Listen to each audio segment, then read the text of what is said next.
palavra de Deus diz: eu de muito boa vontade gastarei e me deixarei gastar pelas vossas almas, ainda que amando-vos cada vez mais, seja menos amado.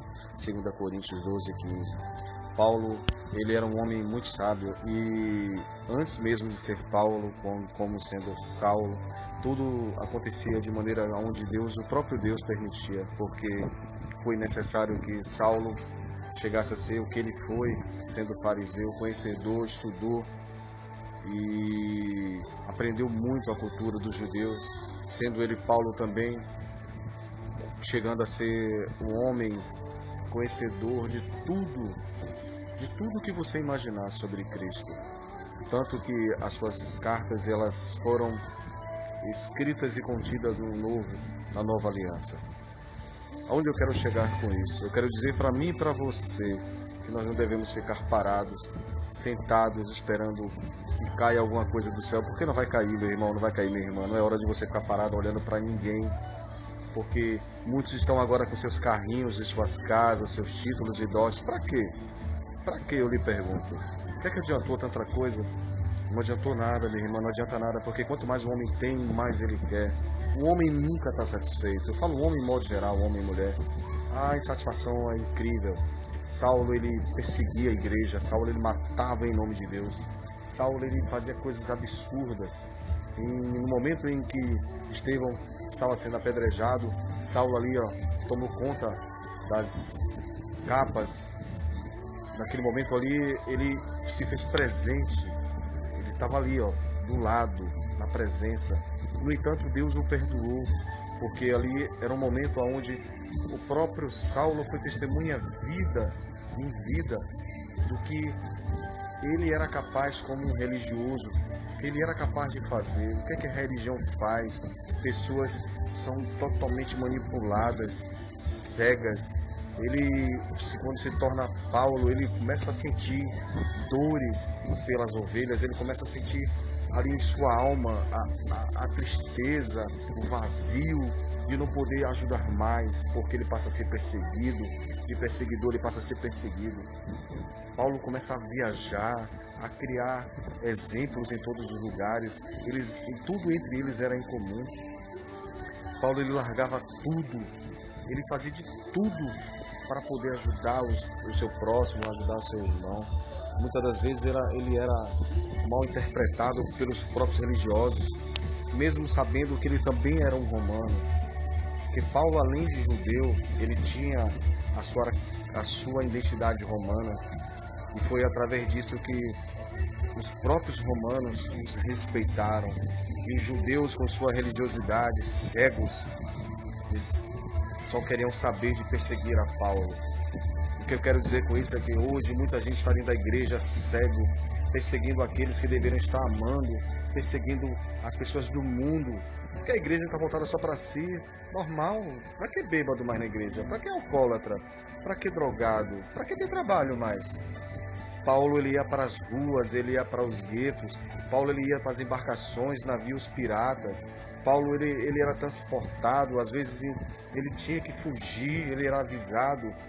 Era assim que era a vida de Paulo, mesmo sendo ele um estudioso. Paulo, como se fosse um hoje, ele seria o quê? Um PhD, não sei.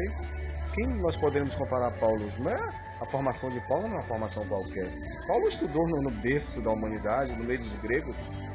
E hoje eu vejo um monte de gente soberba que estudou isso ou estudou aquilo. Não sou contra quem estuda, muito pelo contrário, mas que tenha bom proveito para o Senhor, que se desgaste e se gaste nas obras do Senhor. Agora porque, eu tenho meu carro, eu tenho minha casa, meu irmão, Paulo, ele não se preocupava, porque Paulo era trabalhador, não era vagabundo, não. Paulo não vivia da igreja como muitos pregam por aí. Paulo, ele arregaçava as mangas. Tá bom, meu irmão? Muita gente se engana aí, ficam enganando. Nós temos que ser como o povo de Bereia, ler as escrituras, ler a palavra de Deus. Hoje nós perecemos porque não lemos a palavra de Deus. Vivemos em círculos, como na época lá de Moisés, de Abraão, sempre olhando para os religiosos, olhando para o homem sim. Irmão, você está olhando para o homem, você está olhando A palavra de Deus é bem clara, não olhe nem para a direita nem para a esquerda. O seu exemplo é Cristo. Muitos pregadores hoje são covardes porque eles dizem, não olhem para mim, olhem para Cristo. Paulo diz ao contrário, olhem para mim, eu sou exemplo. Nós temos que ser assim, exemplos. A nossa pregação tem que ser como a de Cristo, como a de Paulo. Chega de covardia. Eu quero ver agora quando a igreja começar a ser perseguida. Esses crentes aí que vivem batendo panela, fica na política, igrejas lotadas, ricas. O que adianta ganhar o mundo e perder a própria vida? Até um pouco tempo atrás eu ficava angustiado, nervoso. Meu Deus, eu não tenho nem onde cair vivo. E hoje eu creio que para a honra e glória do Senhor eu entendo que quanto menos eu tenho, mais eu ganho. Porque só Deus sabe o que eu faço para dar exemplo de Cristo. Eu não preciso dar exemplo para irmãozinho, nem para irmãzinha, não. Eu não preciso que pastores conheçam o meu nome, eu quero que Cristo conheça o meu nome. Não estou preocupado que crentes conheçam a minha identidade, eu quero que o ímpio conheça a minha identidade. Esse sim, eu quero ser exemplo para os ímpios. Eu quero ser exemplo para o meu patrão, eu quero ser exemplo para o meu vizinho. Chega de falar, porque você falar convence, o exemplo ele arrasta multidões. As pessoas estão cansadas de tanta gente falando de religiosidade, mas não agem como deveria agir. Cadê o amor ao próximo? Cadê a liderança? Porque Paulo ele cuidava dos seus. Paulo ele amava os seus. Paulo verdadeiramente ele tinha unção, ele não ficava nas esquinas orando com orações demasiadas. Muito pelo contrário, ele era objetivo. Pedro era objetivo. As igrejas hoje você chega, parece que querem orar para mostrar quem sabe orar bonito. E a única coisa que eu vejo que Paulo fala é em teu nome, Jesus, em nome de Jesus está curado, a tua fé te curou. Eu não vejo orações enormes na palavra de Deus. Nem o próprio Cristo fez esse tipo de oração. As pessoas se enganam porque elas gostam de se enganar. Elas se exaltam, querem aparecer, querem sair lá vamos dizer, na telinha, né? Querem estar em todos os lugares. Irmão, é hora de você olhar para você agora e dizer a você mesmo do que você é capaz em Cristo. Porque você pode todas as coisas em Cristo Jesus. Eu posso todas as coisas em Cristo Jesus. Nós precisamos de uma verdadeira fé firmada no Senhor. No momento que você se dedicar à leitura em Cristo, buscar a palavra dele, se tornar uma palavra viva, a palavra do Senhor ambulante nessa terra, as coisas irão mudar. Nós temos que viver de maneira como Paulo viveu. Paulo ele não ficava se lamentando porque ele saiu da vida que ele tinha e foi viver no meio dos escombros, escondido, às vezes passando dificuldades, preso, sendo espancado. E hoje, normalmente a gente perde uma coisinha, começa a bradar, se levantar contra Deus. Eu que o diga. Aqui quem vos fala é alguém que já fez muita coisa. Quantas vezes eu saí da presença de Deus por determinadas coisas e Deus sempre me perdoando, sempre me dando uma nova chance. Eu não sei porquê, mas hoje ainda estou aqui. Estou aqui para te dizer isso. Deixe de lado toda religiosidade e comece a amar o seu próximo. Chega de olhar para os seus títulos. E sabe por que tem muito crente hoje que está tão conformado? Porque não tem luta? A luta que ele tem no trabalho. Meu irmão, irmãos, a coisa é séria. A luta de Paulo era pelo evangelho, ele tinha perseguição na vida dele. E hoje muitos crentes dizem que são perseguidos no trabalho, que são perseguidos em casa. Que perseguição? Coisa nenhuma. Você não sabe o que é perseguição?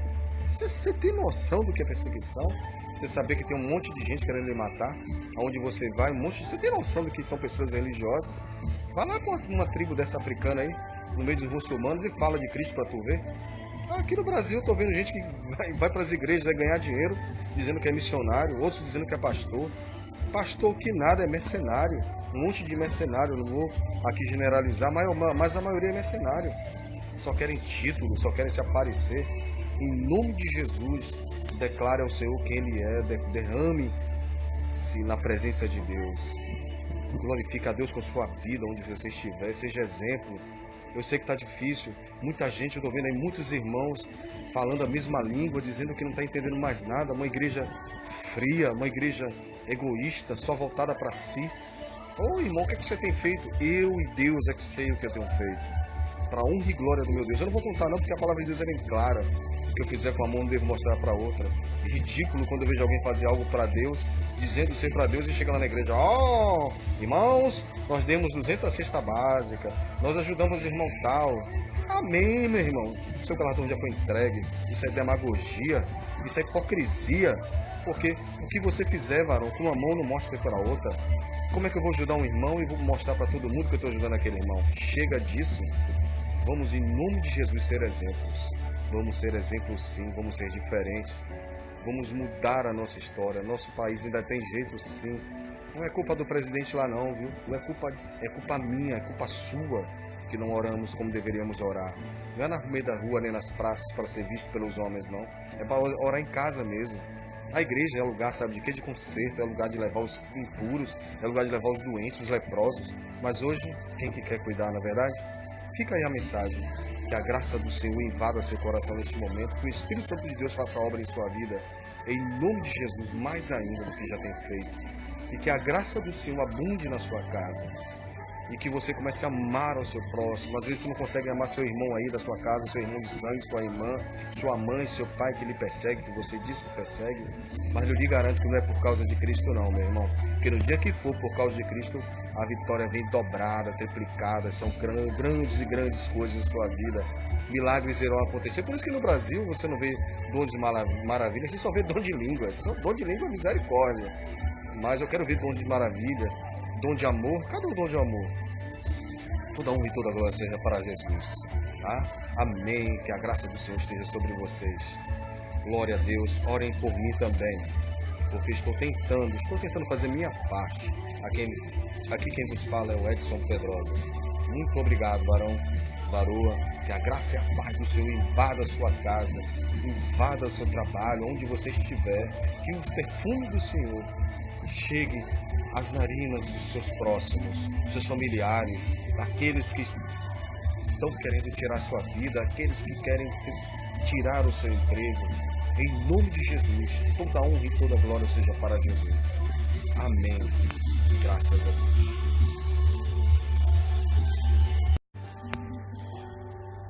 A palavra de Deus diz: eu de muito boa vontade gastarei e me deixarei gastar pelas vossas almas, ainda que amando-vos cada vez mais seja menos amado. 2 Coríntios 12:15. Paulo, ele era um homem muito sábio e antes mesmo de ser Paulo, como sendo Saulo, tudo acontecia de maneira onde Deus, o próprio Deus permitia, porque foi necessário que Saulo chegasse a ser o que ele foi, sendo fariseu, conhecedor, estudou e aprendeu muito a cultura dos judeus, sendo ele Paulo também, chegando a ser um homem conhecedor de tudo que você imaginar sobre Cristo. Tanto que as suas cartas elas foram escritas e contidas na nova aliança. Aonde eu quero chegar com isso? Eu quero dizer para mim e para você que nós não devemos ficar parados, sentados, esperando que caia alguma coisa do céu. Porque não vai cair, meu irmão, não vai cair, minha irmã. Não é hora de você ficar parado olhando para ninguém. Porque muitos estão agora com seus carrinhos e suas casas, seus títulos e doses. Para quê? Para quê, eu lhe pergunto? O que é que adiantou tanta coisa? Não adiantou nada, minha irmã, não adianta nada. Porque quanto mais o homem tem, mais ele quer. O homem nunca está satisfeito. Eu falo homem em modo geral, homem e mulher. A insatisfação é incrível. Saulo, ele perseguia a igreja. Saulo, ele matava em nome de Deus. Saulo, ele fazia coisas absurdas. No momento em que Estevão estava sendo apedrejado, Saulo ali, tomou conta das capas. Naquele momento ali, ele se fez presente. Ele estava ali, do lado, na presença.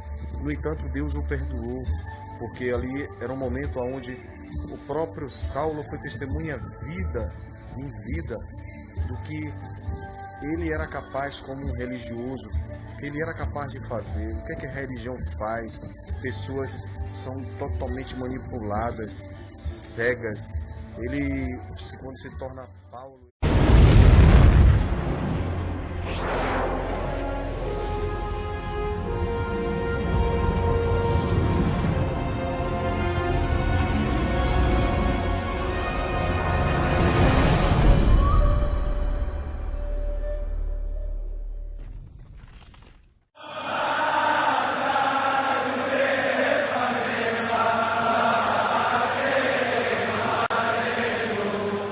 Discurso do primeiro-ministro de Israel, o senhor Netanyahu disse. Apenas 70 anos atrás, os judeus foram levados ao matadouro como ovelhas. 60 anos atrás, não tínhamos país, nenhum exército. 7 países árabes declararam a guerra ao nosso pequeno Estado judaico apenas algumas horas após a sua criação. Nós éramos apenas 650 judeus contra o resto do mundo árabe. Nenhum exército de defesa de Israel. Nenhuma força aérea poderosa, apenas pessoas corajosas com nenhum lugar para ir. Líbano, Síria, Iraque, Jordânia, Egito, Líbia, Arábia Saudita, todos nos atacaram ao mesmo tempo. O país que as Nações Unidas nos deram foi de 65% do deserto. O país estava no meio do nada. 35 anos atrás. Lutamos contra os 3 exércitos mais poderosos do Oriente Médio, e nós os varremos, sim, em 6 dias. Nós lutamos contra várias coalizões de países árabes, que possuíam os exércitos modernos e muitas armas soviéticas, e sempre os derrotamos. Hoje nós temos um país, um exército, uma poderosa força aérea, uma economia de estado da arte que exporta milhões de dólares. Intel, Microsoft, a IBM desenvolve produtos em casa. Nossos médicos recebem prêmios por pesquisa médica. Nós fizemos o deserto florescer e vender laranjas, flores e vegetais em todo o mundo. Israel enviou seus próprios satélites para o espaço. 3 satélites ao mesmo tempo. Estamos orgulhosos de estar no mesmo ranking que Estados Unidos, que tem 250 milhões de habitantes. A Rússia, que tem 200 milhões de habitantes. A China, que possui 1,3 bilhão de habitantes. Europa, França, Grã-Bretanha, Alemanha, com 350 milhões de habitantes. Um dos poucos países do mundo a enviar objetos para o espaço. Israel é agora parte da família das potências nucleares, com os Estados Unidos, Rússia, China, Índia, França e Grã-Bretanha. Nunca admitimos oficialmente, mas todos sabem que apenas há 60 anos atrás, fomos levados, envergonhados e sem esperança, para morrermos no deserto. Nós extirpamos as ruínas fumegantes da Europa, ganhamos nossas guerras aqui com menos do que nada. Nós construímos nosso pequeno império do nada. Quem é o Hamas para nos assustar? Vocês me fazem rir. A Páscoa foi celebrada. Não esqueçamos sobre o que a Páscoa trata. Sobrevivemos ao faraó. Sobrevivemos aos gregos. Sobrevivemos aos romanos. Sobrevivemos à Inquisição na Espanha. Temos os pogroms na Rússia. Sobrevivemos a Hitler. Sobrevivemos aos alemães. Sobrevivemos ao Holocausto. Sobrevivemos aos exércitos de 7 países árabes. Sobrevivemos a Saddam. Continuaremos a sobreviver aos inimigos presentes hoje também. Pense em qualquer momento da história humana. Pense nisso. Para o povo judeu, a situação nunca foi melhor. Então vamos enfrentar o mundo. Lembre-se, todas as nações ou culturas que uma vez tentaram nos destruir, já não existem hoje, enquanto nós ainda vivemos. Os egípcios. Os gregos. Alexandre da Macedônia. Os romanos. Alguém ainda fala latino esses dias. O terceiro Reich. E olhe para nós. A nação da Bíblia. Os escravos do Egito. Ainda estamos aqui. E nós falamos o mesmo idioma. Antes e agora. Os árabes ainda não sabem, mas aprenderão que há um Deus. Enquanto conservarmos nossa identidade, sobreviveremos. Então, perdoe-nos. Por não nos preocuparmos. Não chorarmos. Não termos medo. As coisas estão bem por aqui. Certamente poderiam melhorar. No entanto, não acredite na mídia. Eles não dizem que nossas festas continuam a acontecer, que as pessoas continuam a viver, que as pessoas continuam saindo, que as pessoas continuam a ver amigos. Sim, nossa moral é baixa. E daí? Somente porque choramos nossas mortes, enquanto outros se regozijam em derramar nosso sangue? É por isso que vamos vencer, no final. 1. Levanto meus olhos para os montes e questiono: de onde me virá o socorro? 2. O socorro virá do meu Senhor, o Criador dos céus e da terra. 3. Ele não deixará que teus pés vacilem, não pestaneja aquele que te guarda. 4. Certamente não. De maneira alguma cochila, nem dormita o guarda de Israel. 5. O Eterno é o teu protetor diuturno, como sombra que te guarda, ele está à tua direita. 6. Não te molestará o sol, durante o dia, nem de noite, a lua. 7. O Senhor te guardará de todo o mal, ele protegerá a tua vida. 8. Estarás sob a proteção do Senhor, ao saíres e ao voltares, desde agora e para todo sempre. Salmo 121.